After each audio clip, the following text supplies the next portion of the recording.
इसका भाष्य चलेगा। यस्माद् यस्य कस्यचिद् द्वयवस्तुनो धर्मस्य ग्रहेण, यस्य कस्यचिद् धर्मस्य ग्रहेण भगवान असौ, ये जो उत्तरार्ध है उसके पहले भाष्य कर देंगे।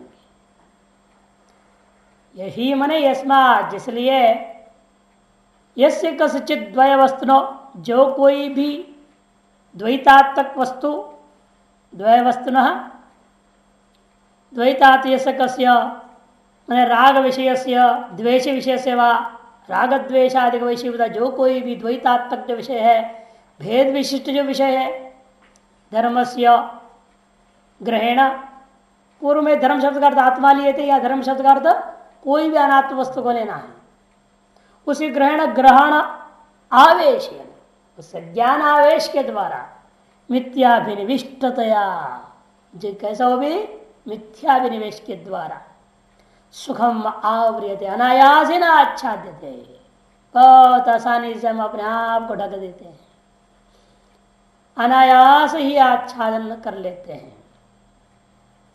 निमित्तांतर अनपेक्ष मिथ्याभिनिवेश मात्र नित्यर्थ। अनायास का मतलब क्या? निमित्तांतर की अपेक्षा के बिना मिथ्याभिनिवेश मात्र से मैं इस घट को जानता हूं, मैं ये शरीर से विशिष्ट हूं, अपने आप को शरीर आदि से विशिष्ट कर देने भाई, कोई घटपट आदि कोई जरूर नहीं। इसे मैंने कहा अनात्मा, ऐसा कसित मन से कोई भी अनात्मभूता द्वैतात्मक वस्तु, भेद विशिष्ट वस्तु कुछ भी ले लो, राग और द्वेष का विषयभूता कोई वस्तु ले सकते हैं, शरीर आदि से आरंभ करके कारण शरीर, स्थूल शरीर, सूक्ष्म शरीर, सब बाह्य घटपट आदि सारा संसार, किसी भी चीज का आप ज्ञान कर लिया मैं या मेरा करके, ये जो मिथ्याभिनिवेश है यही अपने आप को ढकने का, बड़े अनायास से ढकने का तरीका है। द्वयोपलब्धि निमित्तम ही तत्र आवरणम न यत्नांतरम अपेक्षित है, द्वैतोपलब्धि निमित्त ही इस विषय में आवरण, सुख रूपी आत्मा में आवरण समझनी चाहिए, न यत्नांतर अपेक्षित है, यत्नांतर अपेक्षा है नहीं, ये इसका आवरण तो अनायास हो जाता है, अनावरण कैसे होगा? उसके लिए बड़ा झंझट है। दुखंच विव्रियते प्रकटीक्रियते, बहुत दुखे न प्रकटीक्रियते। परमार्थ ज्ञान से दुर्लभत्व, क्योंकि जो परमार्थ ज्ञान है वो अत्यंत दुर्लभ है, उसका साधन ही दुख संपाद्य, तो कहां से अनुभूति आ जाएगी? संसार दशायाम दुख विवरण से सदैव सत्वात्, संसार दशा में दुख का विस्तार तो सदैव रहता ही है। परमार्थ ज्ञान कदापि न स्यात्, लेकिन परमार्थ ज्ञान कभी भी नहीं होता। इत्याशंका ऐसा मत कहो, वहां भी दुख जो है दुख पूर्वक प्राप्त कर सकते हैं, कि शांतो दांतो ऊपर से दुख इत्यादि वृदारण का प्रसिद्ध मंत्र है। इत्यादि श्रुति के द्वारा साधन संपत्ति अनंतर दुख विवरण सत्वेपि, दुख पूर्वक जो है वह विवरण होने पर भी परमार्थ ज्ञान से दुर्लभत्वाद, परमार्थ ज्ञान दुर्लभ है। कारण क्या है? तत्साधना नाम दुख संपादित्वाद, कि ज्ञान तो अपना स्वरूप ही है, वो कहां से दुर्लभ है? वो तो पहले से प्राप्त है। तब इसने स्पष्ट कर दिया परमार्थ ज्ञान दुर्लभ का मतलब परमार्थ ज्ञान जो साधन है, अमानित्वम अदम्भित्वम इत्यादि 26 साधन बता दिया, वो अपनाना बड़ा कठिन काम। एक एक साधन का पीछे कई जन्म भी लग जाते हैं पक्का होने में। ऐसे कठिन कठिन साधन बता दिया है इस ब्रह्म ज्ञानानुभूति के प्रति, स्वरूपानुभूति, इस आवरण को हटाने के प्रति। भगवान असौ आत्मा द्वयो देव इत्यर्थ। कौन ढक दिया? स्वयं। किसको ढका? स्वयं को। इस कहते भगवान शब्द से अपने से बिन कोई आत्मा को, भगवान को नहीं लेना, कहते आत्मा लेना। कौन है वो आत्मा? अद्वैत रूपा, जो सब प्रकाश रूप में वर्णन किया गया, उसी आत्मा को लेना है। अतो वेदांतेराचार्य से बहुश उच्यमानोपि नैव ज्ञातुम शक्यते। इसलिए वेदांत श्रुतियों के द्वारा और आचार्यों के द्वारा बहुशः, बहुत प्रकार से उपदेश दिए जाने के बावजूद भी, कथन करने के बावजूद भी नैव ज्ञातुम शक्य, मंद मध्यम अधिकारियों को आसानी से तो ग्रहण होता ही नहीं है। उत्तम अधिकारी भी परेशान हो जाता है अजातवाद आ जाने पर। अच्छा चलो परेशान, अजातवाद को कोई मानने को तैयार नहीं, वेदांती लोग ये मानने को तैयार नहीं। अजातवाद बहुत सारे वेदांती हैं, सब अभी भी दृष्टि सृष्टिवाद भी स्वीकार करने को तैयार नहीं। ये सृष्टि दृष्टिवाद ठीक है मानते, ईश्वर है, इसने सृष्टि बनाया है, ईश्वर साक्षी जीव साक्षी, विधान परिभाषा में व्यवस्था दिया, बस उसी में सब आनंद लेते हैं। वो ठीक है बोलते सर्वम कर ब्रह्म सर्वम मानो, और इन सर्वम को ब्रह्म मानो, नहीं सर्वम है भी वो ब्रह्म भी, ऐसे ऐसे मान के चलते हैं।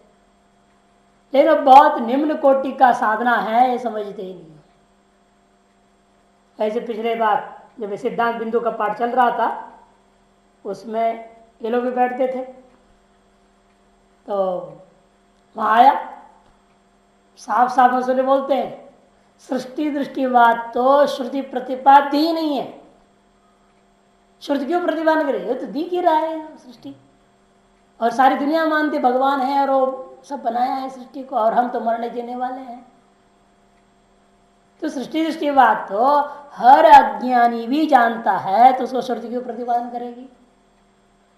श्रुति प्रतिपादन जो करना चाहिए उससे उगला सीढ़ी जो मुक्ति सिद्धांत बनना चाहिए। इसलिए क्या दृष्टि सृष्टिवाद, ये उन्होंने वहां कहा दृष्टि सृष्टिवाद हो, ये मुख्यो वेदांत सिद्धांत। तब झट उन लोगों ने बोला गया पागल हो गया, ये तो बकवास कर रहे, क्या है जानते, क्या विद्वान है, ऐसे लिख दी। तो समझ में आ गया हमें, यह मंदाधिकारी अति मंदाधिकारी है, ये तो स्वीकार भी करने को तैयार है उत्कृष्ट कोटि के वाद को, तो अनुभव कहां से करेगा, उस तरफ जाएगा कहां से, आगे बढ़ ही नहीं सकता व्यक्ति। पहले कहते थियोरी तो मानो, प्रैक्टिकल तो बाद में। एक विद्वान का एक महान ग्रंथ है जो वेदांत का सर्वोत्कृष्ट ग्रंथ माना गया सिद्धांत बिंदु, और ऐसे ग्रंथ में लिखा हुआ बात कहते पागल का बकवास है। इसका मतलब उनको वेदांत सिद्धांत में आस्था ही नहीं। जिस सिद्धांत में आस्था नहीं उसका अनुभूति कहां से आएगा, हो ही नहीं सकता। वो तो इसलिए अति मंदाधिकारी कोटि में ही रहेंगे, कभी भी वो दृष्टिवाद में आ भी नहीं सकते, ना अजातवाद में पहुंचेंगे कहां से। इसलिए बहुशः वेदांत ही आचार्य उच्च मानोपी नैव ज्ञातुम शक्य, जानना बिल्कुल संभव ही नहीं उन लोगों को। इसी बात को मन में रखते हुए कठोपनिषद में क्या कहा था, आश्चर्यो वक्ता कुशलो अस्य लब्धा। वक्ता भी आश्चर्य है, उसका लाभ कर लो, शिष्य में महान आश्चर्य होगा, कुशल मानना ही होगा, इसमें कोई संशय नहीं। कठोपनिषद 1-2-7 में इसलिए वर्णन किया गया है। आत्म विषय में प्रवचन करना भी अत्यंत दुर्लभ है, आत्म विषय को जानना भी अत्यंत दुर्लभ है, वक्ता भी दुर्लभ है, और उसको ग्रहण करने वाला श्रोता शिष्य भी दुर्लभ है। इस बात कठोपनिषद में भी स्पष्ट कहा श्रुते है। अस्ति नास्ति सूक्ष्म विषया पंडितानां ग्रह भगवत परमात्मनः आवरण एव किमुत मूढ़जनानां बुद्धि लक्षणा इत्येवं अर्थम प्रदर्शन आहा। अगली कारिका, बड़े बड़े विद्वान लोग, कोई अस्ति कहा, कोई नास्ति कहा, कोई अस्ति नास्ति कह रहा है, कोई नास्ति नास्ति कह रहा है, अच्छे अच्छे लोग इस आत्मा की चिंतन करने हुए चले और सब गलत गलत सिद्धांत पकड़ बैठे हुए हैं। तो आम आदमी मूढ़ लोगों का तो कहने के कहीं तक न्याय है ना। जब बड़े बड़े ज्ञानी पुरुष लोग, विद्वान लोग, उद्भट तार्किक बुद्धि वाले, हुआ पो करके शास्त्र के अर्थ को समझने की क्षमता रखने वाले लोग, वे भी यहां तक पहुंच नहीं पाया, जातवाद समझ नहीं पाए। क्यों? सूक्ष्म विषय अस्ति नास्ति इत्यादि सूक्ष्म विषया भी पंडिताना, सूक्ष्म देहादिरिक्त आत्मा विषय, माने सूक्ष्म विषय ऐसे पंडित है जिन लोगों ने देश बिन आत्मा को तो ग्रहण कर रहे हैं, लेकिन वह आत्मा अजर अमर है, नित्य है, अद्वैत है, ये नहीं ग्रहण कर पा रहे। पंडितानाम ग्रह भगवतः परमात्मा आवरण एवं, ये भगवान जो परमात्मा है उसके उनका जितना भी ज्ञान है वह सब ज्ञान आवरण ही कर रहा है, बल्कि विवरण नहीं हो रहा, खुल नहीं रहा, बंद ही हो रहा और ढक दिया। तर्क जाल वैसे ही अज्ञानी अपने अज्ञान से तो ढकी लिया था, वो अज्ञान से ऊपर ढकने के ऊपर तर्क जाल और जाल से भी बंद कर दिया उसको, डबल काम हो गया, उल्टा हो गया ना। आम अज्ञानी अपने अज्ञान से आत्मा तो ढक दिया था, और पंडितों ने क्या कर दिया, उस अज्ञान से तो ढका हुआ आत्मा को तर्क जाल से और ढक दिया, तो और निगूढ़ कर दिया उस आत्मा के बारे में, और हालत खराब कर दिया, ऊपर तर्क का जाल बिछा दिया और तर्क जाल पहले काटो फिर अज्ञान को काटो तो डबल डबल काम हो गया। इसलिए अज्ञानी को सीधा कह दो समझाना आसान होता है। वो नहीं कहे हमारा सत्य वचन महाराज आपका वचन है, भगवान का वचन ही मानूंगा, वेद का वचन है, सीधे सीधे रहते हैं वो लोग, सीधे ग्रहण कर लेते हैं। और पंडितों को समझाना बड़ा कठिन है, वो तो उल्टा पुल्टा सुल्टा तर्क करेंगे, दिमाग खा जाएंगे, मानेंगे ही नहीं फिर भी अंत में। इसलिए कहते हैं पंडितानाम ग्रह, पंडितों का जो ज्ञान है वह भगवान परमात्मा के ऊपर आवरण एवं। जब पंडितों का यह हाल है कि मुँह मूढ़ जना कहीं न्यायालय कर कह रहे हैं मूढ़ जनों का तो कह रहे हैं क्या बेचारे, उनके तो सूक्ष्म विषय है ही नहीं, बुद्धि सूक्ष्म विषय में जाती ही नहीं है, शरीर से आत्मा समझ ही नहीं सकते। ऐसे बुद्धि लक्षणा शर्रादि रूप आत्म विषय का ज्ञान रूपा इत्यर्थ। बुद्धि लक्षण का मतलब शर्रादियों को ही आत्मा मान के बैठे हुए हैं, अपने पुत्र आदि को आत्मा, गाड़ी घोड़ा को आत्मा मान के बैठे हुए हैं। ऐसे जो भौतिकवादी लोग हैं उन लोगों के बारे में तो कहना ही क्या। इत्यम अर्थम प्रदर्शन, इस बात को बताने के लिए अगली कारिका में उन बड़े बड़े पंडित इस आत्मा के बारे में क्या उल्टा उल्टा निर्णय लिया, वो निर्णयों को बताने जा रहे हैं। अस्ति नास्त्यस्ति नास्तीति, नास्ति नास्तीति वा पुनः चल स्थिरो भया भावैर आवृणोत्येव बालिशः। अस्ति शरीर से भिन्न आत्मा है, इसको कौन कहता है? नैयायिक, वैशेषिक, मीमांसक, सांख्य और योग पांचों आस्तिक दर्शन कह रहे हैं अस्ति। और विज्ञानवादी बौद्ध क्या कहता है? नास्ति, एक क्षणिक धारा है, कोई टिकाऊ चीज नहीं है, नास्तिक कहते हैं। और जैन दर्शन है भी और नहीं भी, अस्ति नास्ति, आत्मा है भी और नहीं भी। और शून्यवादी बहुत आकर कहता है नास्ति नास्ति, है नहीं, नहीं बिल्कुल नहीं, नहीं नहीं नहीं, आप नीति नीति कहते हैं पकड़, नास्ति नास्ति आत्मा भी नास्ति इति वा पुनः। इनके आधार क्या है, क्यों कहते हैं ये अस्ति कहने वाला? चल, यद्यपि वेदांत क्या कहता है? अस्तित्वोपलब्धव्य, कठोर परिषद यमराज ने नचिकेता को कहा, हम अस्ति जो कह रहे हैं अचल को, और वो अस्ति कह रहे हैं चल को। प्रमाता को पकड़ रहे न्यायिकादि लोग, प्रमाता आदि को पकड़ रहे। प्रमाता देखो दिया आने की दूसरी पंक्ति, प्रमाता देहादि व्यतिरिक्त अस्तित्याद्य वैशेषिक आदि पक्ष, वैशेषिक आदि का पक्ष है। नास्ति देहादि व्यतिरिक्तोपि, देहादि से बिंदु मानता है वो, लेकिन कैसा मान रहा है वो? नास बुद्धि व्यतिरिक्त है, लेकिन बुद्धि से वो अलग नहीं ऐसा मानता है, बुद्धि से अलग आत्मा ही नहीं है ऐसा मानता। क्षणिक से विज्ञान से ही वह आत्मत्वाद, जो क्षणिक विज्ञान है यही आत्मा है ऐसे पकड़ रखा है, ये विज्ञानवादी पक्ष है। और तृतीय दिगंबर पक्ष, दिगंबर चैन, अस्ति नास्ति दोनों बात है भी नहीं भी, क्योंकि एक जैसा नहीं होता ना वो, उनके अंदर बढ़ता घटता है आत्मा। जैसे शरीर के अंदर आपने सुना होगा कि अमीबा होता है ना, अमीबा एक कीटाणु अंदर, उसी से शरीर अच्छे जिंदा रहता है, और वो अपने आप दो चार टुकड़े भी हो जाते हैं, फिर जुड़ भी जाते हैं, टेढ़ा मेढ़ा लंबा चौड़ा होकर कहीं से भी चले जाते हैं, कहीं भी घुस जाते हैं, कहीं भी निकल जाते हैं, उसे कोई आकार नहीं होता, कुछ नहीं होता, और लंबा चौड़ा हो जाते, कभी कभी घट जाते, कभी टुकड़े बढ़ जाते हैं, जैसे तैसे होते रहते हैं। ऐसे इनकी आत्मा चींटी के शरीर मिलेगा तो चींटी के बराबर हो जाएगा आत्मा, हाथी के शरीर मिलेगा हाथी के बराबर हो जाएगा आत्मा। वो कहते आपके अनुसार चलते, एक शरीर के परिमाण के अनुसार चलेंगे तो एक शरीर जो मिला, मान मनुष्य शरीर मिला, इतनी लंबी छोटी आत्मा यदि मान लोगे, फिर हाथी शरीर मिलेगा तो क्या होगा? उसका पैर में भी बराबर नहीं रह जाएगा आत्मा, फिर बाकी खाली हो जाएगी शरीर, आत्मा के बिना हो जाएगा।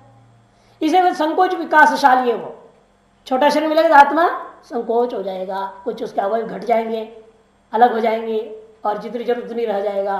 बड़ा शरीर मिलेगा तो आत्मा का अवयव बढ़ जाएंगे, फैलते जाएगा, वो रबर बैंड को जो फैलाओ घटाओ वैसे। इसलिए अस्ति नास्ति दोनों पक्ष मानते हो।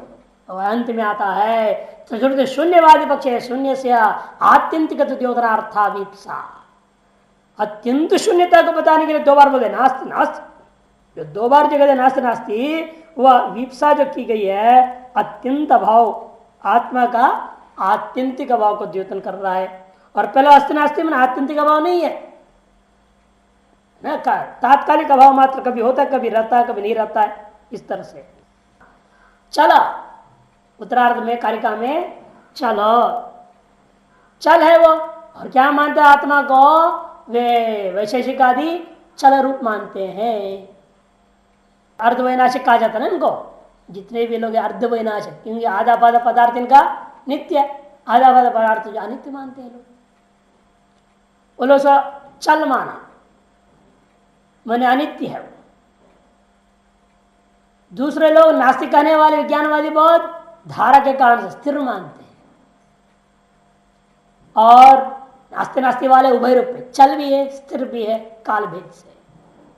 और अंत में अभाव ही अभाव रूपा है वो नास्ते नास्ती वाले। ऐसे ज्ञान के द्वारा बालिशः या अपने आप को पंडित मानने वाले बच्चों के समान जो मूढ़ लोग विवेकहीन पुरुष लोग हैं, वे लोग आवरणोत्यव उस आत्मा को उल्टा अपने इस विचार ज्ञानों के द्वारा आवृत ही कर ले रहे हैं, हाँ, पर्यावृत नहीं कर रहे हैं उसको। भाष्य अस्ति आत्मा इति वादी कश्चित प्रतिपदित है। कोई वादी ऐसा है वैशेषिक आदि जो आत्मा शरीर से भिन्न होता हुआ वो चल रूप भी मानते हैं। वो जो देहादि अतिरिक्त प्रमाता बुद्धियादि से भी अतिरिक्त है, लेकिन वो चलायमान है, चल रूप है वो, क्योंकि घटादि अनित्य से विलक्षण है। इतना ही अंतर है ना। अस्तित्व अस्ति भाव होता हुआ भी चला माने घटादि अनित्य की से विलक्षण है अनित्य भी, क्योंकि वो घटादि चल स्थिर विषय तो कैसे बनता है? संसार दशा में परिणामी है और मोक्ष दशा में अपरिणामी है।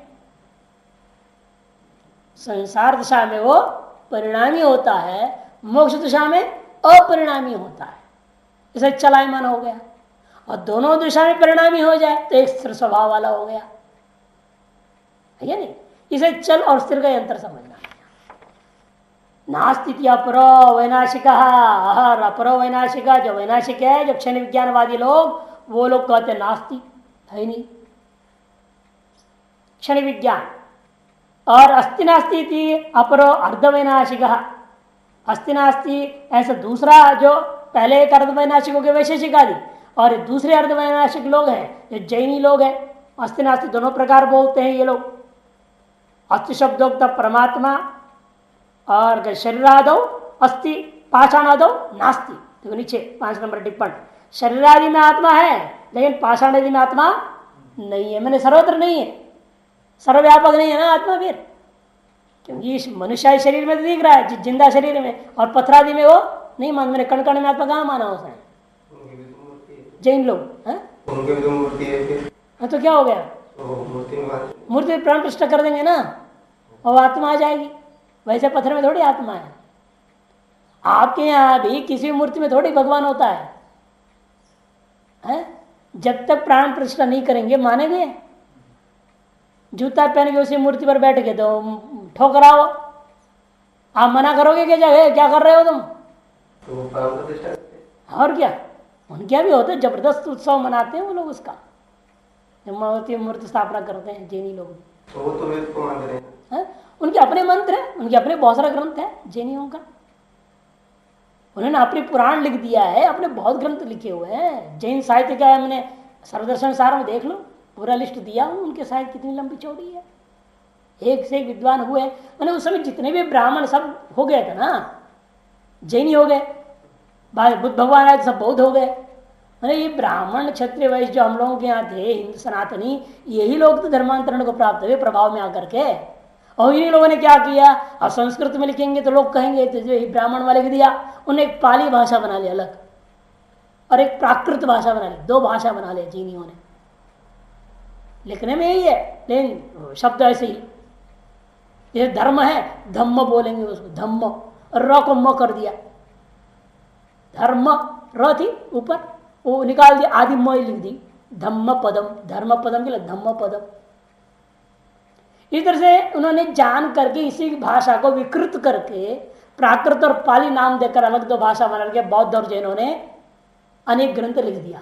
और कोई नहीं है कि ब्राह्मण लोग ही वह लिखे हुए हैं, इन उनके उपदेश के हिसाब से उनको लिख दिया, क्योंकि आस्था हो गई वहां, तो परिवर्तन हुआ, भले जैसे आजकल कोई हिंदू मुसलमान हो जाए और वो मुसलमान ग्रंथ लिखेगा, लेकिन उसको संस्कार तो यहाँ का है ना, बचपन से रटा है वेद, कहाँ जाएगा ये संस्कार को लेकर के लिख दिया।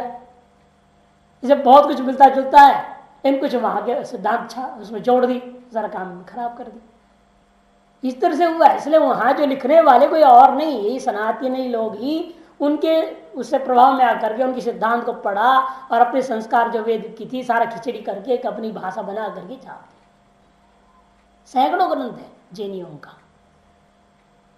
द्वादशान्य चक्र बहुत सुप्रसिद्ध ग्रंथ है, स्यादवाद मंजरी अपने लाइब्रेरी में भी है, इसलिए जो मुख्य मुख्य पुस्तकें हमने पढ़ा उनका अपने पास में रखा अभी भी है। तो ये चीजें इनके यहाँ बहुत ग्रंथ लिखे गए हैं, ऐसी बात नहीं। ये लोग भी बहुत अच्छे अच्छे पंडित हुए हैं, अभी भी अच्छे अच्छे विद्वान लोग हैं इनके यहाँ। लेकिन कि उनके यहाँ घोड़े जैसे बना दिया गया उनको, जो घोड़े होते ना, जो तांगा वगैरह में चलते घोड़े, क्या करते हैं, दोनों कान के आंख की तरफ बगल में कान के लिए बांध दिया जाता है, इधर उधर देख ही नहीं सकते, इधर भागेंगे कहाँ, क्यों सामने सड़क ही दिखता है और कुछ दिखता ही नहीं। वैसे इन लोगों का हाल बना दिया, दूसरा ग्रंथ पढ़ना नहीं, दूसरा ग्रंथ सुनना नहीं, महापाप होगा, तुमको नरक में चले जाएगा, डरा दिया। अब वो जो साधु बनता है जैनी, बस कान बंद करो, कहीं ओम नमः शिवाय हो रहा कान बंद करो, रुद्री हो रही कहीं माइक से बंद कर लो तुरंत, और बस अपनी दूर दूर दूर दूर वही पढ़ते रहना है, अब कुछ नहीं पढ़ना। और कहाँ विकास होना है? अबे विकास का अवसर तब न मिलेगा जब अन्य विषय भी देखने को मिले, सुनने को मिले, पढ़ने को मिले, तब चिंतन बढ़ेगी, विकास होगा, विचार उठेगा। और लेकिन उनको डर है, सब हो जाएंगे वेदांती तो क्या होगा, हमारा धर्म तो चौपट हो जाएगा। उनको डर लगा हुआ है, इसे वो जाने नहीं देते किसी को। भेड़ बकरी वाली चाल हम बताते ना, वही है सबका। और कैसे है वो सदसदवादी, दिग्वासा दिगंबरा, सदसदवादी है वो, दिगंबर लोग जैन लोग हैं, मुख्य रूप में ले ले, वैसे श्वेतांबरी भी है। नास्ति नास्ति अत्यंत शून्यवाद, और नास्ति नास्ति करके अत्यंत शून्यवादी लोग है। अधिष्ठान अनवशेषत्व आत्यंतिकत्व तथा शून्य निर्दिष्टान निस्साक्षिकं चेति भाव।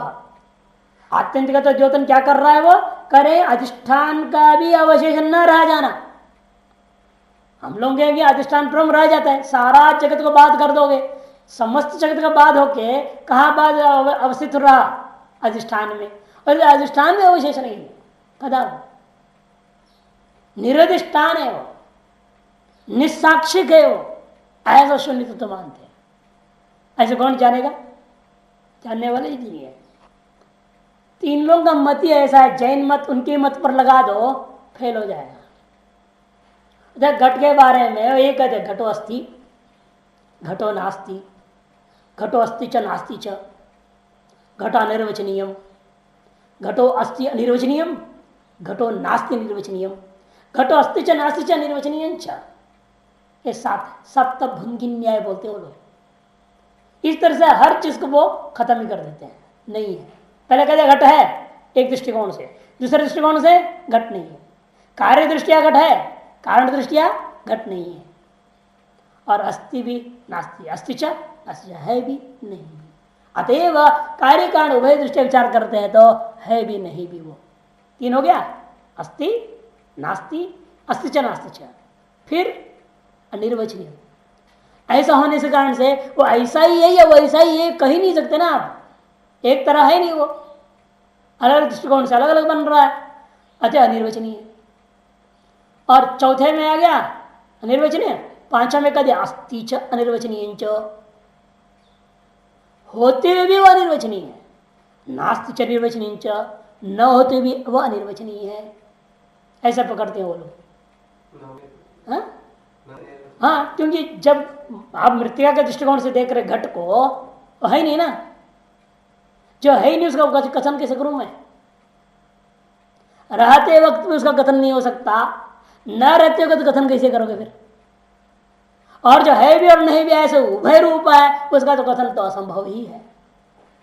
इस अंत में कहते हैं अस्ति च नास्ति च अनिर्वचनीय, सप्तभंगी न्याय उनका स्यादवाद मंजरी है, उसको देख सकते हैं। अनेकांतवादी लोग इनको कहा जाता है। आएगा सब विस्तार पर ब्रह्म सूत्र में जो विचार आएंगे। नास्ति नास्ति अत्यंत शून्यवादो तत्र अस्तित्व भाव अचल, उनमें भी जो पहला वाला है जो अस्थि कह रहा है वह भी चल स्वरूप स्वभाव का मान लिया उसने। चल स्वभाव कैसा, उसको समझा अनित्यभ्यो घटादिभ्य सुखादि आकार परिणामितया वैलक्षण्याद अस्थि भावो योयम प्रमातोक्त सचल सविशेष सन परिणामित्यर्थः। वो क्या मानते हैं, घटादि से विलक्षण तो है लेकिन सुखादि आकार में परिणाम होता है आत्मा का, ये मानते गड़बड़ हो गया ना। आत्मा में सुखादि गुण पैदा होता है, कोई तो परिणाम होता है।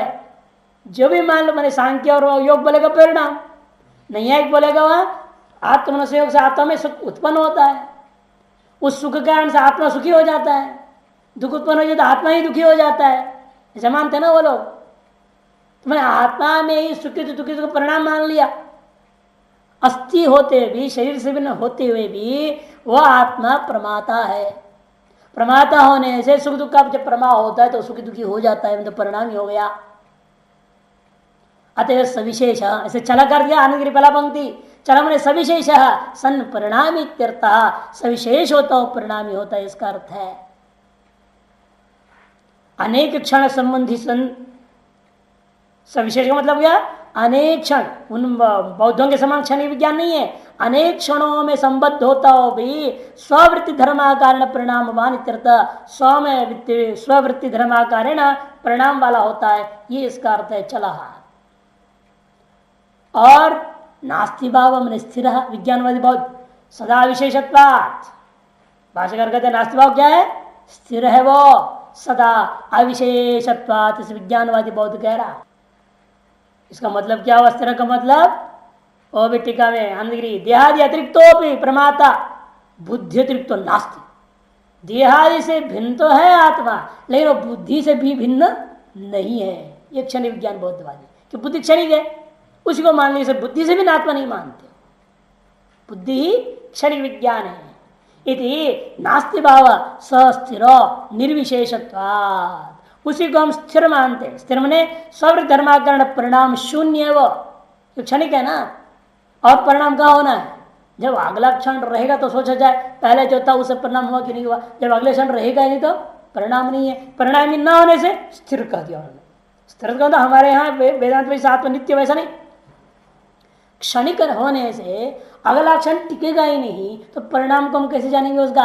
अतएव अपरिणामी होने से स्थिरत्व का अध्यारोप हो जाता है, कथन किया जाता है। निर्विशेषत्वात् 9 नंबर टिप्पणी, इसलिए क्षणिकत्वेन अनेक क्षण संबंधत्व अभाव, अनेक क्षण संबंधित्व अभाव होने से तद अभाव से नास्ति भाव, इसीलिए जो है उसको नास्ति शब्द को कह देते हैं। अस्थि भाव का अभाव है, अस्थि भाव का अभाव, अस्थि भाव में परिणाम, परिणाम का अभाव होने से नास्ति का दे देता है।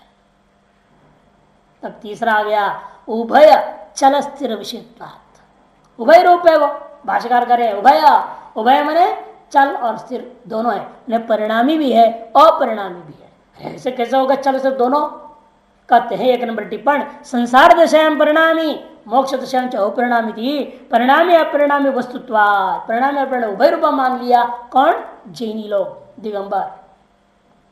सदसद भावो, भावात्मक हो जाता है। और अंत में आता है शून्यवती बौद्ध, अभावो अत्यंत अभाव इत्यर्थः, भाष्यकार लिख दिया अभाव माने अत्यंत अभाव। अत्यंत अभाव का अर्थ पूर्व में बता चुके, निर्दिष्ठान हो जाना, निस्साक्षिक हो जाना। प्रकार चतुष्टयस्यापि तैर्तैहि चल स्थिर उभय अभावैहि सदसदवादी सर्वोपि भगवंतम आवृणत्य बालिशो अविवेकी। भाष्यकार कहते हैं ये चारों प्रकार से विचार करके, प्रकार चतुष्टयस्यापि, प्रकार चतुष्टय नहीं ये, प्रकार चतुष्टय घट की भूतैरपि घटगत्वाम षष्ठी अर्थ, षष्ठी किस तरह से लेना है, प्रकार चतुष्टय का घट, चारों के चारों को चारों नहीं मान रहे ना। पहले वाला केवल अस्थि, दूसरा वाला केवल नास्ति, तीसरा अस्थि नास्ति, चौथा नास्ति नास्ति। किसी भी प्रकार के चिंतन लीजिए, इसमें सब आ गए आपके। कौन कौन आ गए, जैन, बौद्ध और पांचों के पांच आस्तिक दर्शन, सब लोग आ गए। 2 छूट गए हैं यहाँ पर, एक जो देह को आत्मा मानने वाला चारवाक और एकदम टॉप वेदांत, 2 छूट गए। चारों कम यहाँ चर्चाएं में नहीं ले रहे हैं क्योंकि वो अत्यंत जड़ बुद्धि वाला है। जो शरीर को ही आत्मा मान के उसको क्या चर्चा करना। जो इतनी भी अक्ल नहीं जिसको, जो शरीर बाप का मर गया देख रहा है, फिर उसको आत्मा कैसे मान सकते हो? जो अनित्य विनाशी है,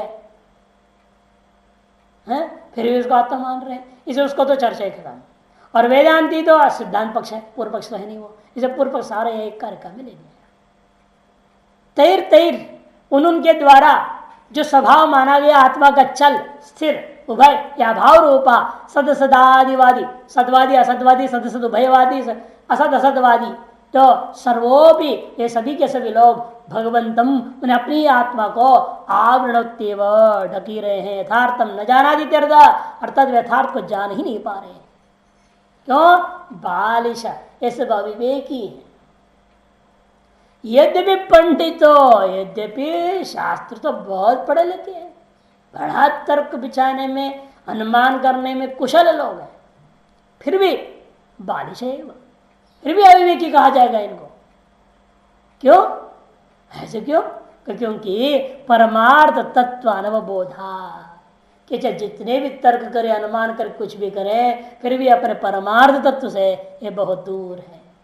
इसे इनको अविवेकी कहा जाता है, बालिश कहा दिया जाता है। परमार्थ तत्व अनवबोधात जब ये हाल है इन पंडितों का, फिर क्यों वक्तव्य उनके क्या कहा जाए? जो स्वभाव मूढ़ जना, ये चारवाकवादी लोग स्वभाव मूढ़ जन, इस तरह से कैमितिक न्याय से चारवाक को भी ले लिया जाएगा। ये शरणादि कोई आता मानने वाले, जब ये बड़े पंडित हैं, पढ़े लिखे लोग हैं, समझदार हैं, तर्क करने में समर्थ है, वो आपो करने में कुशल हैं, अनुमान आदि सगल प्रमाणों को घसीटते अच्छी तरह से, फिर भी जो है परमार्थ से बहुत दूर रह जाते। क्यों?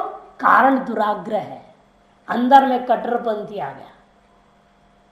वो कट्टरपंथी है ना, तो ये कभी मान नहीं सकते दूसरे को, सुनेंगे भी नहीं हो कि जितना भी कहो आप, उल्टा उल्टा बोलते रहेंगे, कभी इधर कभी इधर कभी इधर कभी उधर नाचते रहेंगे, एक सिद्धांत पर टिकेंगे भी नहीं। तो इसलिए कहते हैं इनको अविवेकी ही माना जाता है ऐसे लोगों को। कोट्यश्चतस्रेतास्तु ग्रहीर्यासां सदाव्रत भगवानाभ्यस्पृष्टो येन दृष्टा स सर्वदृक्। जिनके मिथ्याभिनिवेश से सदा ही आत्मा आच्छादित रहता है, वे ही ये 4 कोटियां हैं, समझो 4 करोड़, ऐसा अर्थ नहीं करना है इसको। ये 4 कोटि माने अस्ति नास्ति, अस्ति नास्ति, नास्ति नास्ति, ये 4 विचार के अंतर्गत सभी आ जाएंगे, सब बाहर कोई नहीं है। इन्हीं चारों में थोड़ा हेरा फेरी करते रहते हैं वो लोग। 4 से सिर्फ 5वां है ही नहीं। ग्रहीर्यासां सदावृता, इन्हीं ज्ञान के द्वारा, इन्हीं विचारों के द्वारा जिन लोगों ने अपनी आत्मा को सदा सदा के लिए ढक लिया है, सदाव्रत है, वो खोलना भी नहीं चाहते हैं, ढके रहना चाहते, सदा ऐसे ही रहना चाहते। आविर संस्पृष्ट भगवान, लेकिन वास्तव में इन 4 कोटि जो ज्ञान है, विचार है, इनसे वो आत्मा ढका हुआ ही नहीं है, स्पर्श भी नहीं, संबद्ध ही नहीं है, वो स्पर्श से शून्य है। कौन? वह अद्वैत आत्मा, जिसको ये न दृष्टा, जो वेदांतियों में जिसने इसे देखा, स सर्वदृक्, वही परमार्थ को जानने वाला सर्वद्रष्टा है, समझो। वही सर्वज्ञ है, वही सर्ववित्त है, वही सर्वात्मा है, सर्वद्रष्टा है। परीक्षक परिकल्पित निर्णय निरूपणीयानाम, अनगिरी यासाम कोटि नाम, जो कोटियां 4 कोटि है, अस्ति नास्ति, ये क्या है? कदे परीक्षक परिकल्पित निर्णय निरूपणीयानाम यासाम कोटि नाम। परीक्षक माने ऐसा दार्शनिक लोगों को परीक्षक कहा जाता है। यही तो परीक्षक करते हैं ना, लक्षण बनाते हैं और देखते हैं लक्षण लक्ष्य में गया कि नहीं गया, इसी का नाम परीक्षा। असाधारण धर्मो लक्षण, तो उनकी प्रक्रिया ही है ना, साफ कहते उद्देश्य लक्षण परीक्षा, ये 3 तरीके से सारा ग्रंथ, सारा दर्शन विचार चलता है। पहले उद्देश्य होता है, नाम मात्र संकीर्तन उद्देश्य। वस्तु मैं ये मानता हूं, 7 पदार्थ मानता हूं, 16 मानता हूं, इसी से मोक्ष होगा, ये प्रतिज्ञा कर देते हैं पहले वो। प्रकृति पुरुष अन्य कार्य समेत 25 तत्व को मैं मानता हूं, जिसका ज्ञान से तत्व ज्ञान से मोक्ष होता है, सांख्य ने घोषणा कर देगा। फिर से प्रकृति क्या है इसका लक्षण बनाएगा, पुरुष क्या है इसका लक्षण बनाएगा। फिर उस लक्षण का लक्ष्य में सम्यक समावेश हो रहा है कि नहीं हो रहा है, इस पर शास्त्रार्थ करेगा, उसका नाम परीक्षा। लक्षण से लक्ष्य संवेदिनवा इति परीक्षा। तो ये 3 स्तर पर ही दर्शन शास्त्र आरंभ होता है। इसलिए दर्शन जो विचार है इसको करने वालों को क्या कहते हैं, परीक्षक लोग। परिकल्पित निर्णय, उनके और परिकल्पित जो निर्णय है उनका निरूपण किया जाता है, जो तो 4 ही प्रक्रिया से अस्ति नास्ति, अस्ति नास्ति, नास्ति नास्ति, ग्रहिर अभिनिवेश विशेष ही। ये सब उनके दुराग्रह के अभिनिवेश विशेष है, उनको पकड़ बैठे वो लोग। आत्मा सदा स्मावृत, वो आत्मा सदा ऐसे ढक दिया। ताखलु एतास्त्र कोट संधि, वे 4 ही है, कोई 5 और कल्पना करने की जरूरत ही नहीं है। जिसने भी अपने आप को इन 4 लोगों से किसने में अपने आप को रख करके अपने आप को उन्होंने ढक लिया, अर्थात अपने आप को यथार्थ रूप में समझ नहीं पाए, यथावत समझ नहीं पाए, अपने ही बारे में उन्हें भ्रांति हो रखी है, तो क्या कहा जाए, और दूसरों को क्या समझेगा, आत्मा को अपने ही स्वरूप के विषय में भ्रांति है। यदि सदा प्रसावर तो नतरित ज्ञानम, कोई कह सकता है ये सदा आपने कह दिया ना, ये सदा ही आत्मावृत है, फिर तो ज्ञान किसी को कभी भी होगा ही नहीं। ज्ञान एवं नास्ति निराकांक्षम, और ज्ञान के विषय में बिल्कुल होगा ही नहीं। क्यों, आकांक्षा नहीं रह गया, यहाँ आपने सदा ढक दिया, फिर आकांक्षा क्या होगी। ज्ञात व्यांतर परिशेषादित्याशंक्या, तो कहते नहीं ऐसी बात नहीं है, कोई ज्ञात व्यांतर भी नहीं है। वास्तव में आत्मा उन लोगों के लिए सदा ढक दिया गया है जो लोग अब मिथ्या विनिवेश में सदा रह जाते हैं, और जो लोग विवेकी लोग हैं, दुराग्रह को त्याग चुके हैं, कट्टरता को त्याग चुके हैं, उन लोगों के लिए खुल जाएगा मामला सब।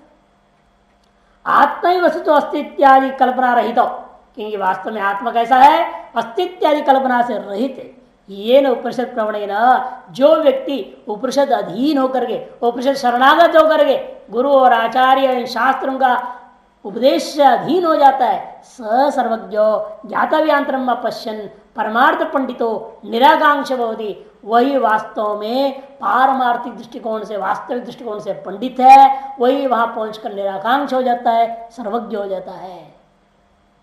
ये जानवीरकार ने समझा दिया कारिका को।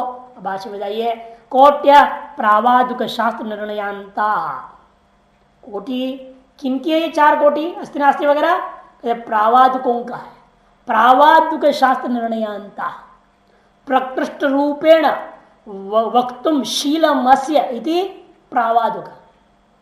प्रकृष्ट रूपेण आसमन्तात् विचार्य अवलोड्य शास्त्राणि वक्तुम शीलम येषां ते प्रावादुकाः, तेषां शास्त्रमिति प्रावादुक शास्त्रम, तहि निर्णयांता ते कृत निर्णयांता इति प्रावादुक शास्त्र निर्णयांता।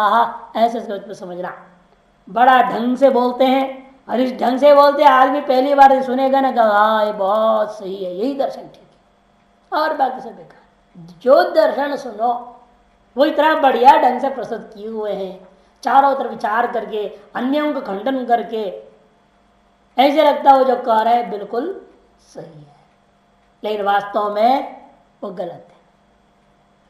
ये उक्ता, ये विचार है वो जो कहा गया, अस्ति नास्ति, अस्ति नास्ति, नास्ति नास्ति, अस्ति नास्ति इत्याद्या चतुस्रो यासां कोटिनां ग्रहणैर उपलब्धि निश्चय, जिन कोटियों के ग्रहण अर्थात उपलब्धि का उपलब्धिपूर्वक निश्चय, अनुभूतिपूर्वक निश्चयों के द्वारा सदा प्रत्यक्ष भ्रांत्यात्मक निश्चय। देखो 3 नंबर टिप्पण, प्रत्यक्ष भ्रांत्यात्मक निश्चय उन लोगों को, उनके द्वारा सदा सर्वदा आवर्त आच्छादित तेषाम एवं प्रावादुकानाम यह स भगवान आविरस्त नास्ति इत्यादि कोटि भी चतुश्री अस्पृष्ट अस्त्यादि विकल्पना वर्जित इत्येतत्। उनके ऐसे प्रवादकों का यह जो लोग हैं स भगवान, वो अपना ही जो आत्मा है स षट भग से विशिष्ट अपने जो स्वरूप है उसको भी विशिष्ट स्वरूप को भी ग्रहण नहीं कर रहे, तो निर्विशेष स्वरूप कहां से ग्रहण करेंगे। अस्तिनाश इत्यादि कोटि भी चतुस्रवी अपनी अस्पृष्टो, लेकिन वास्तव में उनकी अपनी आत्मा भी कैसी है, इन चारों कोटियों से अस्पृष्ट है, अस्त्यादि विकल्पना वर्जित, अस्त्यादि सकल विकल्प रहित है वो, विविध कल्पना यदि विकल्पना विविध प्रकार की कल्पनाओं से वो रहित है इत्येतात्। किंतु इसका दे नहीं कि किसी को भी इसका ब्रह्म का प्रत्यक्ष अनुभूति नहीं होगी, ऐसा मत सोचो। ये न मुनिना दृष्टो ज्ञातो वेदांतेशो प्रसिद्ध पुरुष, लेकिन जिस मुनि के द्वारा, जिस सन्यासी के द्वारा वेदांतों में इस उपनिषदों में कथित पुरुष को अच्छी तरह से जान लिया गया है, वेदांतेशो औपनिषद पुरुष दृष्ट ज्ञात, ज्ञात मैंने अपरोक्षीकृत, 5 नंबर टिप्पण, अपरोक्ष कर लिया गया, अनुभूति कर लिया गया। उपनिषद एक गम्य वह पुरुष तत्व को, ब्रह्म तत्व को, स वही व्यक्ति, वह मुनि, वह सन्यासी सर्वदृक् सर्वज्ञ परमार्थ पंडित असली पंडित है, बाकी सब नकली पंडित है, यही असली एक बात पंडित है इत्यर्थः। ज्ञानवतो भी यावत जीवा श्रुति वशाद अग्निहोत्रादि कर्तव्य, तब भी कहता है पूर्व पक्षी जीवन मुक्त हो जाए, वो ब्रह्म ज्ञान हो गया, अनुभूति हो गई, फिर भी उसको कर्म तो करना ही चाहिए। कर्म कांड पीछा नहीं छोड़ेगा, कर्म कांड में पिशाच जो है मरने तक नहीं पीछा छोड़ेगा, कहता है। क्यों? शास्त्र कर यावत जीवित अग्निहोत्रम जुयात कह दिया है, यावत जीवित दर्शपूर्ण मासाभ्य में जेत हर हर संध्या उपासित, ये सब तो जिंदगी भर का ठेका है ना।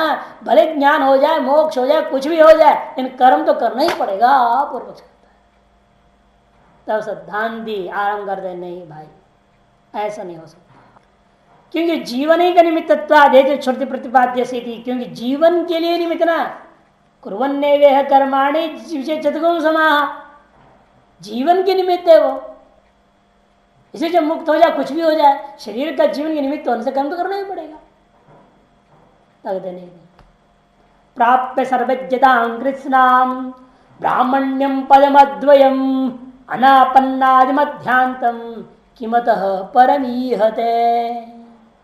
वहां भी है ना, जिस पर बड़ा एक पूरा प्रकरण बना दिया पंचदशी ने, 7वां प्रकरण,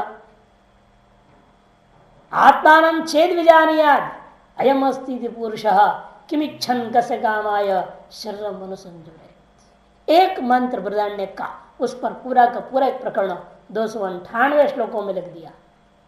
कमाल कर दिया ना, इस तरह विस्तार रूप से एक एक शब्द को पूरी मीमांसा कर दी, सब टेस्ट लागू कर दिया उस पर, हर शब्द ये क्यों आया, इसके कितने अर्थ हो सकते हैं, क्या अर्थ यहाँ होगा, अन्य अर्थ क्यों नहीं होगा, पूरा विचार।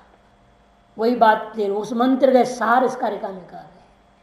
प्राप्य सर्वज्ञता कृष्णा, पूर्वोक्त सर्वज्ञता को पूर्ण रूपेण अनुभव कर लेने के बाद, थोड़ा मोड़ा समझ लिया, ग्रहण कर लिया नहीं, अनुभव कर लिया, इसलिए कृष्णाम सर्वज्ञता प्राप्य ब्राह्मण्यम पदमद्वयम, और आदि अनापन्न आदि मध्यांतम, आदि मध्य तथा अंत से रहित उस अद्वितीय ब्रह्म तत्व को, ब्राह्मण्य पद को प्राप्त करके भी क्या फिर वह इन 4 कोटियों में से छोड़ो किसी भी प्रकार की चेष्टा किम अत परम ईहते, उससे बाधा परम, उसके बाद किम ईहते, क्या चेष्टा करेगा, किम इच्छन कैसे काम आए शर्म, क्या करेगा वो, कुछ भी नहीं करेगा, कोई कर्म आदि इस पर लागू नहीं होता, कोई चेष्टा नहीं कर सकता वो, ये इसका तात्पर्य। भाष्य प्राप्येताम यथोक्ताम कृष्णाम समस्ताम सर्वज्ञताम ब्राह्मण्यम पदम स ब्राह्मणः, जो व्यक्ति यथोक्त इस अजातवाद में कथित संपूर्ण सिद्धांत को एक में द्वितीय आत्म तत्व का अनुभव करके, पूर्ण रूपेण अनुभव करके, पूर्ण रूपेण सर्वज्ञता को प्राप्त करके वह ब्रह्म भाव में स्थित होने का नाम भी ब्राह्मण्य है, वही असली ब्राह्मण है, स ब्राह्मण। बृहदारण्यक में 3, 8, 10 में वर्णन आया स ब्राह्मण। और 4-4-23 उसी प्रधान्यक में येष नित्यो महिमा ब्राह्मण से श्रुत है, ब्राह्मण का यही नित्य महिमा है, ऐसे कह दिया। यह ब्राह्मण की शाश्वत महिमा है। जो इस अक्षर को जानकर इस लोक से जाता है वह ब्राह्मण है। यह वह बृहदारण्यक का मंत्र है। जो इस अक्षर तत्व को जान करके इस लोक से जाता है वही ब्राह्मण है। और जिस अक्षर तत्व को जाने के बिना मर जाता है वो कृपण है। ब्राह्मण वर्ण से लेता है किसी को भी नहीं, यहां तो ब्रह्मज्ञानी को ब्राह्मण कर रहे ना प्रकरण में। जातिता ब्राह्मण, वर्णता ब्राह्मण, कर्मता ब्राह्मण, ज्ञानता ब्राह्मण। सर्वोत्कृष्ट ब्राह्मण जो ज्ञान से ब्राह्मण हो जाता है, जन्म से ब्राह्मण पूज्य है, इसमें कोई संशय नहीं है। और वर्णता ब्राह्मण हो जाए वो पूज्यतर हो गया, जन्म से भी है। और वर्ण का अपना जो धर्म का पालन कर रहा है, अध्ययन करना, अध्यापन करना, यजन करना, आजन करना, दान देना, दान लेना, 6 कर्म कर रहा है, वर्ण धर्म पालन कर रहा है।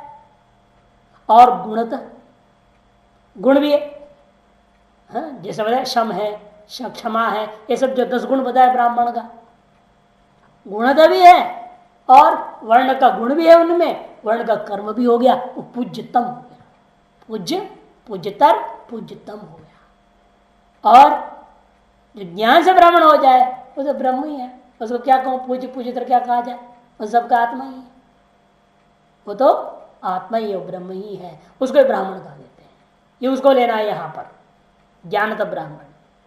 ब्राह्मण्यम पदम स ब्राह्मण एष नित्यो महिमा ब्राह्मण से, यह ब्राह्मण की शाश्वत महिमा है, इत्य श्रुति श्रुत है। ऐसी ब्राह्मणता को प्राप्त जो किया,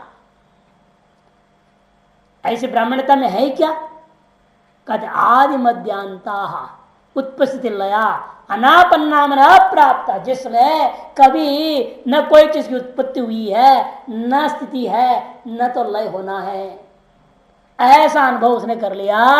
अब तक जो मैं सोच रहा था ये अज्ञान वशात उत्पत्ति लय सृष्टि की शरीर आदि का, अब क्या निर्णय हो गया अपने स्वरूपानुभूति के बाद, किसी चीज के आश्रय में उत्पन्न हुआ है, न स्थिति है, न कोई लय ही होना है। उत्पत्ति लय आदि से अनापन्ना रहित अप्राप्त, यस्माद जिसलिए ऐसा है, इसलिए अद्वैय पद से न विद्यन्ते, जिसलिए ये अद्वैय पद के अंदर ये सारी चीजें है ही नहीं, उत्पत्ति लय है ही नहीं। तद अनापन्नादि मध्यांतम, ऐसे जो ब्राह्मण्य पद है, ब्रह्म तत्व है, उसको हम कहते हैं अनापन आदि मध्यांत। तदेव प्राप्य, उसी को अनुभव प्राप्त करके, लब्ध्वा किमत परम अस्माद आत्मलाभात ऊर्ध्वम यते चेष्टते निष्प्रयोजन। इसके बाद में उस परमार्थ तत्व को जब प्राप्त कर लिया, परम श्रेष्ठ आत्मा का लाभ हो गया, उसके बाद वो क्या चेष्टा करेगा, क्योंकि अब कोई और प्रयोजन नहीं रह गया। नैव तस्य कृतेनार्थ इत्य स्मृत है, गीता 3 अध्याय 18वें श्लोक में वर्णन हुआ, नैव तस्य कृतेनार्थ, उस तत्ववेत्ता का किसी भी प्रयोजन का न होने के नाते और उसके तरफ कुछ भी किया नहीं जाता है। कि ज्ञानवान फलावस्थ हो गया ना, ज्ञानी का मतलब क्या, फलावस्थ हो गया, ब्रह्म संस्थ हो गया, जिसके लिए सब कुछ साधन थे वह पा लिया, अब फिर क्या करना, और कोई प्रयोजन रहा नहीं। क्योंकि सकल प्रयोजनों में से अंतिम प्रयोजन क्या है, जिसको आप परम पुरुषार्थ का संज्ञा दे दिया, निश्रेष संज्ञा दे दिया, मोक्ष संज्ञा दे दिया, क्या है वो, आत्म प्राप्ति, स्वरूप प्राप्ति। उससे अतिरिक्त और प्रयोजन है नहीं, उससे बढ़कर कोई प्रयोजन नहीं क्या। और जो ही प्रयोजन है हिरण्यगर्भ प्राप्ति पर्यंत तो है सबसे बड़ा प्रयोजन इस संसार में। सबसे बड़ा पद क्या है संसार के अंतर्गत, हिरण्यगर्भ पद। उससे परे पद यदि है तो, संसार से परे पद यदि है तो ब्रह्मण्य पद, जिसका वर्णन संसार में के अंतर्गत पद कहां से, चींटी से लेकर ब्रह्मा जी तक हिरण्यगर्भ पर्यंत पद है, अलग अलग एक फल प्राप्त प्रयोजन है। लेकिन जिस अंतिम प्रयोजन कौन होगा, ब्रह्म स्वरूप प्राप्ति। उसके बाद और कोई प्रयोजन का न होने से वो क्या कर्म करेगा, क्या उपासना करेगा? उसे ज्ञानाभ्यास भी नहीं होगा, कुछ भी नहीं होगा उसका शरीर ही नहीं, उसके लिए बाद में कहेंगे, उसके लिए शरीर भी नहीं, कुछ भी नहीं रह जाता। लेकिन अग्नि के दृष्टिकोण से प्रारब्ध कर्म मान करके वो लोग अपना आचार्य गुरु के चक्कर में कहते हमारे आचार्य ब्रह्मज्ञानी इनका प्रारब्ध कर्म से शरीर चल रहा है, मान लेते इत्यादि स्मृत है। यावत श्रुतेर अविद्वद विषयत्वाद विदुषो नाग्निहोत्र कर्तव्युक्तम। कहने का तात्पर्य क्या है? यावत जीव श्रुतियां अविद्वान का विषय है, विद्वान के लिए तो सब है ही नहीं, यह बात यह कह दिया गया। इधर तस्यापि नियोग अस्ति कर्तव्य आशंका, लेकिन उसका भी नियोग की आशंका कर रहा है, तब कहते वहां नियोग नहीं लागू हो सकता। विप्राणाम विनयो ही एष शमः प्राकृत उच्यते दमः प्रकृतांतत्वाद एवं विद्वान क्षमं व्रजे। आत्मस्वरूप में स्थित होना रूपया विनय ब्राह्मणों का स्वाभाविक स्वरूप है। विनय भाव, विनय में हाथ जोड़ के झुक करके महाराज महाराज बोल, यहाँ उससे विनय मतलब नहीं है, वो तो धूर्त भी कर लेगा, धूर्त का लक्षण ही है। अति विनय धूर्त से लक्षण वो नहीं लेना। यहाँ विनय का अर्थ करेंगे, बहुत सुंदर करेंगे, उत्पत्ति टीका में आएगा, वहीं देखेंगे विनय क्या है, बहुत सुंदर लक्षण है। विशेषण नयन किया जाए, उसका नाम विनय।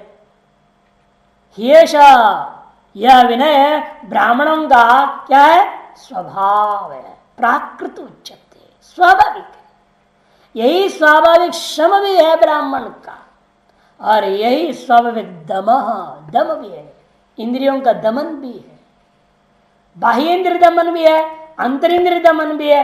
दम शम युक्त होने से वह विनय है, यही उनका दम भी है। प्रकृति है, प्रकृत दांत स्वभाव से ही जितेंद्रिय होने के कारण से वह यही उसका दमन भी है। एवं विद्वान शमम व्रजेत, इस प्रकार विद्वान पुरुष ब्रह्मस्वरूप शांति को ही वह प्राप्त करता है। विप्राणाम ब्राह्मणानाम विनय विनीतत्व स्वाभाविकम यदेत आत्मस्वरूपेण अवस्थानम एष विनय। विप्राणाम ने ब्राह्मणों का यह विनय है। विनय क्या है? विनीतत्व। कैसी विनीतत्व? स्वाभाविक है। स्वाभाविक विनीतत्व का मतलब क्या? वह यह जो आत्मस्वरूप में स्थित होने का नाम ही विनय है, ऐसे विनय। कहते ऐसा अर्थ अपने कैसे कर दिया विनय का? तो टिप्पणी में वर्णन करते विशेषेण नयति इति विनय। नयति का अर्थ अवनयति, अवधीरयति, अविद्या तद प्रयुक्तम इति व्युत्पत्ति है। विनय स्वरूप अवस्थान में करता, विशेष नयन कर लिया। क्या नयन कर लिया? अवनयन कर दिया। किसका अवनयन किया? अवधीर्ण कर दिया। किसको? अविद्या और तत्प्रयुक्त कार्यों को अवधीर्णा कर डाला। ऐसे करने का नाम विनय है। वो तभी होता है जब आप स्वरूप में अवस्थित होते हैं। ऐसे स्वरूपावस्थान का दूसरा नाम विनय। इसे उस पर नियोग कहीं भी लागू नहीं कि स्वभावतः वो कैसा है? विनय भाव वाला है, उसका विनय हो जाओ, ऐसे कहने की जरूरत है क्या? जो उद्दंड होने की संभावना हो तब तो उसको चाहे विनय भाव रहो। जिसे माता पिता समझाते, बच्चे इस अवस्था में नहीं बोलते अरे बेटा हमारे यहाँ ऐसा नहीं होता है, हम लोग भाई बड़े आदर से जीने वाले लोग, हमारी इज्जत का सवाल है, तो ऐसा गड़बड़ का मत कर, है बोलते। विनय भाव से रहना चाहिए, बड़े आए हैं इनको प्रणाम कर, तो दंड क्यों हो रहा? दंड हो या हो रहा हो तो उसको विनय भाव के लिए विधि करनी पड़ेगी। और जो स्वभावतः ही नहीं, उसको क्या विधान करना है? ब्रह्म तो स्वभावतः ही विनय, उसे उद्दंडता कभी होती नहीं। और शम भी इसी प्रकार से, शम का भी नियोग करने की जरूरत नहीं। जिसको स्वभाव से ही, जिसका अंतःकरण नियंत्रण में है, जितेंद्रिय होने के नाते युक्तात्मा है, उसके लिए क्या नियोजन करें? ऐसा मत सोचिए आप। अरे ऐसे सोचा ही नहीं कभी, तो सोचिए नहीं, कहने की क्या जरूरत है? इसी प्रकार बाहिंद्रियों का भी स्वभाव से नियंत्रण में रह रहा है, तो उस व्यक्ति को नियोग क्या करना है? तुम ऐसे गलत बातें क्यों सुनते हो? करने क्या जरूरत है? गलत बात कोई सुनेगा, गाना सुन रहा है, सिनेमा गाना सुन रहा है, तब तो कहा जाए मत सुनो, भजन सुनो, गलत चीज देख रहे, टीवी देख रहे, समाचार देख रहे, क्या कर रहा है, हिम्मत करो, सत्संग सुनो, सत्संग देखो। उसको तो नियमन करना पड़ेगा, उसका नियोग करना पड़ेगा। जो स्वभाव से ही ऐसा है, जिसको ये सब चीजों में रुचि ही नहीं होती है, तो उसको क्या नियोग करना है। और वो स्थिति लेकिन तभी होती जब ब्राह्म स्थिति हो जाए, जब परम विरक्त हो जाए, ब्राह्म स्थिति के योग्य, ज्ञान निष्ठा योग्यता जिसको वर्णन किया गीता में, वह तभी होती जब इन सब चीजों से विरक्त हो जाए पूर्ण रूप में। बस वैराग्य नहीं ना, कहने के लिए बाहर से विरक्त सभी होते हैं, सबको मोक्ष चाहिए, लेकिन कहाँ वैराग्य है। अब इन क्षुद्र वस्तुओं से वैराग्य नहीं है, क्षुद्र चीजों से नहीं। जैसा भी हो ठीक है, ऐसे मान के चलने वाले कितने हैं। अपने शारीरिक संबंध को लेकर के ही सब स्वार्थ को लेकर के लड़ते भिड़ते, गुस्सा होते हैं, सब कुछ करते। अभी उससे ऊपर धर्म दृष्टिया व्यवहार करना ही नहीं आया। शास्त्र में प्रमाण कार्य कार्य व्यवस्था, शास्त्र दृष्टिया कार्य कार्य की व्यवस्था को लेकर क्या कार्य क्या कार्य सोचता हुआ, शास्त्र दृष्टिया धर्मार्थ, धर्म के लिए ही धर्म करना, ताकि धर्मो रक्षति रक्षित, वह समझ करके अपना कोई स्वार्थ चिंतन न करता हुआ, अपना हानि या लाभ को न सोचते हुए, ये धर्म है, ये कर्तव्य है शास्त्रानुसार है ना, ये मुझे करना चाहिए, इसलिए ऐसे सोचे करने वाले भी कम हैं। तो फिर ये ब्राह्मी स्थिति विनय भाव, स्वभाव से विनय वाला कहां से मिले, स्वभाव से क्षम वाला, स्वभाव से दमन वाला, ये तो कोई कोई, इसे कश्चित धीर ये कहा गया है। इसे शमो अपनी ऐसा, शम भी यही है क्या, प्राकृत स्वाभाविक अकृतक इत्यर्थ, स्वाभाविक है, कृतक नहीं, कोई नाटक नहीं है। हाँ होता है ना, मजबूरी में नहीं है तो क्या करे, कोई बात नहीं, ऐसा नहीं है। रहते हुए भी उसका इस्तेमाल नहीं करना स्वार्थ के लिए, वो प्राकृतिक है। और जो कृतक है उसमें बनावटी रहता है, नहीं है तो विरक्त है, हो आ गया तो सरकता है, ऐसे नहीं होना चाहिए। इसलिए कहते हैं कि ये प्राकृत स्वाभाविक को अकृतक करता। दमोपि ये सेवा, दम भी यही है, प्रकृतिदांतत्वात् स्वभावदेव जो उपशांत रूपत्वात्, स्वभाव से उपशांत रूप वाला सर्वेंद्रिय का संयमन के कारण से ऐसा जो है ब्रह्मण, ब्रह्म का यह स्वभाव के कारण से ऐसा है।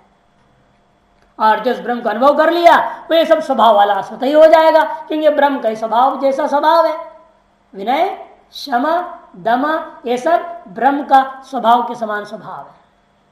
एवं यथोक्तम स्वभावोपशांतम ब्रह्म, इस प्रकार से स्वभाव से युक्त उपशांत ब्रह्म है, उसको विद्वान शमम मन उपशांति स्वाभाविक ब्रह्म स्वरूपाम ब्रजेत, वह शम को प्राप्त करता है, उपशांति को प्राप्त करता है। स्वाभाविक उपशांति को प्राप्त करने का मतलब है ब्रह्म स्वरूपाम ब्रजेत, ब्रह्म स्वरूप को ही प्राप्त कर गया, ब्रह्म स्वरूप अवतिष्ठति तीर्थ, ब्रह्म स्वरूप से अवस्थित हो जाता है, यह इसका अर्थ।